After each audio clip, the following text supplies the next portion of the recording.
Dear students, today's worksheet is worksheet number 19 for class 8th, subject English. You have to write your name and your class teacher's name. So let's start the worksheet. Poem The Last Bargain. Continued.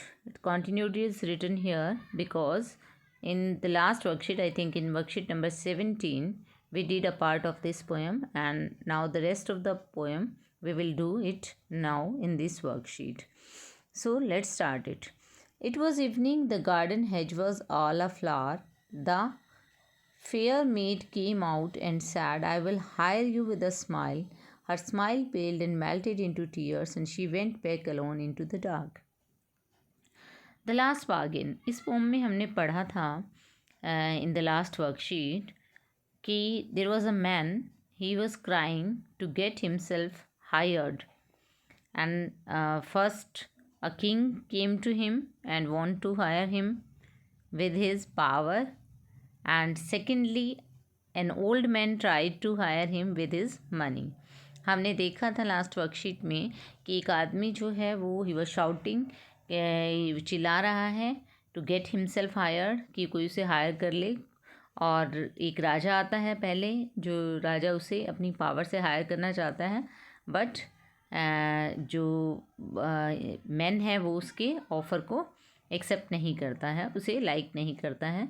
Next secondly एक old man आता है जो कि अपने पैसों से उसे higher करना चाहता है. उसके पास बहुत सारे कॉइन्स होते हैं बैग में, गोल्ड कॉइन्स, लेकिन वो उनसे भी जो है बार्गेनिंग, उसका बार्गेन जो है सौदेबाजी, वो आदमी उनसे नहीं करता है, मतलब उनसे अग्री नहीं होता है.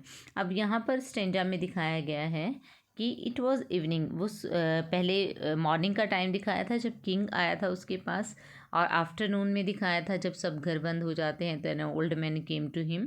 अब इवनिंग का टाइम हो गया है, पूरा दिन से वो चिल्लाता घूम रहा है कि कोई उसे हायर कर ले. अब इवनिंग में वो क्या कहना चाहता है कि इट वॉज़ इवनिंग, शाम का समय है. The garden hedge was all a flower, और जो पूरी की पूरी जो आसपास बाग बगीचा है उसकी जो हेज है, पगडंडी है जो भी, उस पर पूरी पे फूल उगे हुए हैं, पूरी तरह फूलों से ब्लूम्ड है. और वहाँ से एक फेयर मेड आती है, एक ब्यूटीफुल गर्ल आती है, और वो कहती है आई will hire you with a smile, कि मैं तुम्हें अपनी स्माइल से हायर करूँगी, अपनी ब्यूटी से हायर कर लूँगी. Her smile पेल्ड and melted into tears and she went back alone into the dark. लेकिन थोड़ी देर में उसकी स्माइल जो है वो फीकी पड़ जाती है और वो आंसुओं में बदल जाती है, और वो लड़की भी वहाँ से चली जाती है, डार्कनेस में चली जाती है, मतलब अंधेरे में. अंधेरा इन द सेंस यहाँ पर डार्क को जो है एज अ सिंबल यूज़ किया गया फॉर होपलेसनेस के लिए, डिस्पेयर के लिए, निराशा के लिए, कि उसकी वो सुंदरता भी ख़त्म हो जाती है. तो यहाँ पर वो इंसान हमें कह रहा है कि जो उसकी ब्यूटी है दैट वाज टेम्परेरी, वो टेम्परेरी थी, और वो मुझे अपनी ब्यूटी से हायर करना चाहती थी, अपनी ब्यूटीफुल स्माइल से, इसीलिए मैंने उसके साथ भी जो है मैं हायर नहीं होना चाहता था.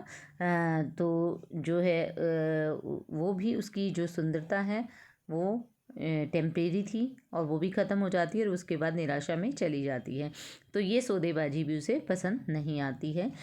उसके बाद नेक्स्ट क्या होता है, the sun glistened on the sand and the sea waves broke waywardly. A child sat playing with shells. He raised his head and seemed to know me and said, I hire you with nothing. From thenceforward that bargain struck in child's play made me a free man.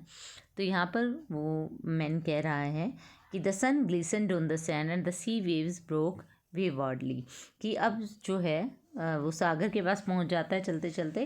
तो वो कहता है कि रेत, सागर के किनारे जो रेत होता है उस पर जो है सूर्य की किरणें जो हैं, सूर्य जो वो रेत पर पड़ रही हैं तो ग्लिसन कर रही हैं, मतलब शाइनिंग कर रही हैं. इसका मतलब होता है शाइन करना, तो चमक रही हैं. ठीक है, सूर्य की किरणें वहाँ पर शाइन कर रही हैं रेत के ऊपर.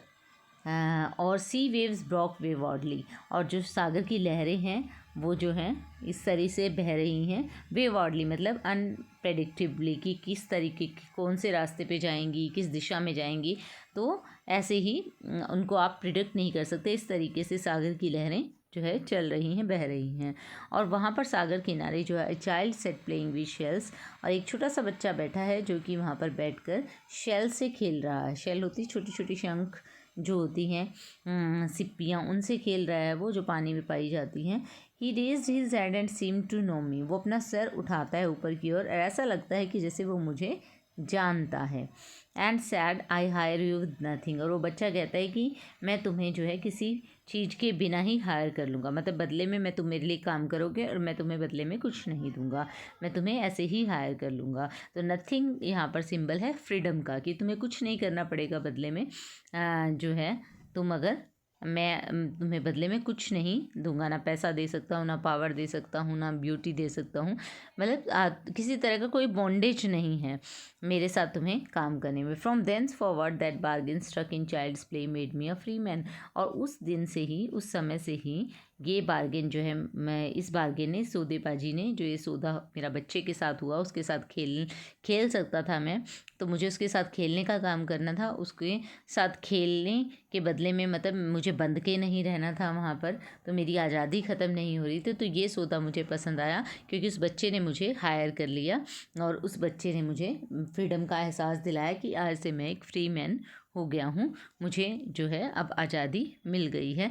तो इस तरह का जो है ये बार्गेन जो है मुझे पसंद आया, ये मेरा लास्ट बार्गेन था, क्योंकि एक बच्चे ने मुझे बताया कि मैं उसके साथ खेलूँगा तो जो मैं अपनी आज़ादी को महसूस कर पाऊँगा, आज़ादी को एंजॉय कर पाऊँगा, तो मुझे बदले में बंध के नहीं रहना पड़ेगा। राजा अगर मुझे अपनी पावर से या कोई रिच मैन अपने पैसे से हायर करेगा तो वो सब टेम्परेरी चीज़ें हैं और मुझे बंद कर वहाँ पर रहना पड़ेगा, मेरी आज़ादी ख़त्म हो जाएगी। लेकिन इस बच्चे ने मुझे कहा कि आई हायर यू विद नथिंग, कि वो मुझे बिना किसी चीज़ के बदले ही हायर कर लेगा, क्योंकि बच्चे मासूम होते हैं तो उनके साथ, उसके साथ मुझे खेलना है और वो भी बिना किसी बॉन्डेज के, तो मैं वहाँ पर फ्री मैन हो जाऊँगा। तो यहाँ पर इसको लास्ट बार्गेन का नाम दिया है। After reading the above extract answer the following questions by choosing the correct answer. अब आपको नीचे दिए गए क्वेश्चंस में जो करेक्ट आंसर है उसको चूज़ करना है। What did the young maiden offer to hire him with? The young maiden means young maid, यानी कि यंग ब्यूटीफुल गर्ल जो है वो क्या ऑफर करती है, किस चीज़ से उसे हायर करना चाहती है, मनी या स्माइल? तो आंसर होगा आपका smile. The word a flower means covered with flowers, without flowers नहीं होता, flowers means full of flowers. The speaker did not accept the maid's offer because she was fair, he knew that emotions are not stable and that eventually her smile will fade away. Speaker जो है क्यों नहीं accept करता है made का offer? क्योंकि वो सुंदर होती है, या फिर वो जानता है कि इमोशंस जो हैं स्टेबल नहीं हैं और उसकी स्माइल जो है टेम्परेरी नहीं है, वो जल्दी ही फेड अवे हो जाएगी, धुंधली हो जाएगी। तो ये second option is the right option here. The word dark in the third stanza of the poem symbolises, dark का सिंबल क्या है, किस चीज़ को सिंबलाइज करता है, किस चीज़ का प्रतीक के रूप में यूज़ हुआ है? Hopelessness and despair. डार्कनेस के लिए नहीं यूज़ हुआ है, होपलेसनेस और डिस्पेयर के लिए यूज़ हुआ है, निराशा के लिए। What was the child doing? The child was playing with flowers और playing with sea shells. The child was playing with sea shells. तो आप देख सकते हैं b option is the right option. What did the child offer to hire him with? The child offer to hire him with nothing. Find in the poem a line that match the following. I have nothing to give you accept goodwill and cheer. तो ये जो line है, इससे कौन सी line जो है poem में मैच करती है कि मेरे पास कुछ नहीं है तुम्हें देने के लिए सिवाय गुडविल के और चीयर के, खुशी के और शुभेच्छा के, कि मैं आपकी जो है शुभ चिंता और शुभ इच्छा चाहता हूँ, तो इसके अलावा मैं कुछ नहीं दे सकता, खुशी और शुभ इच्छा के अलावा।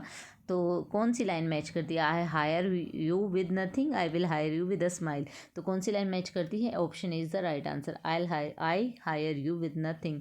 Y does the man accept the child's offer? Man जो है वो चाइल्ड का ऑफर क्यों एक्सेप्ट करता है? क्योंकि it made him a free man, it made him a wealthy man, it made him a free man. ठीक है, तो ये आपको समझ आ गया होगा किस तरीके से आपको इस वर्कशीट को करना है, क्या आंसर्स हैं। Stay safe and keep maintaining physical distance of 6 feet and 2 yards to save yourself from corona. Thank you.